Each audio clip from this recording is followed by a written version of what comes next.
এই প্রথম রায়গঞ্জ জেলা আদালতে সরস্বতী পুজো উপলক্ষে অনুষ্ঠিত হলো বর্ণাঢ্য সাংস্কৃতিক অনুষ্ঠান। বৃহস্পতিবার সন্ধ্যায় অনুষ্ঠানের আয়োজন করা হয়েছিল।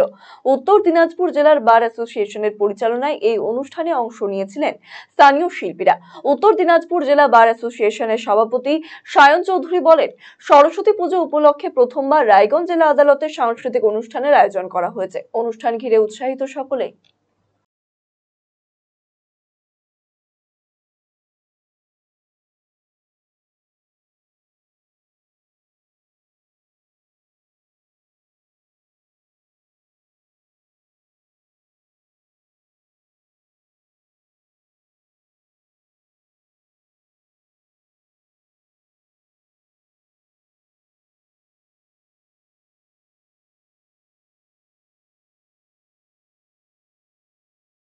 আজকে আমাদের সাংস্কৃতিক সন্ধ্যা সরস্বতী পূজা উপলক্ষে এই প্রথম আমাদের রায়গঞ্জ কোর্টে সাংস্কৃতিক সন্ধ্যার আয়োজন করেছি আমরা।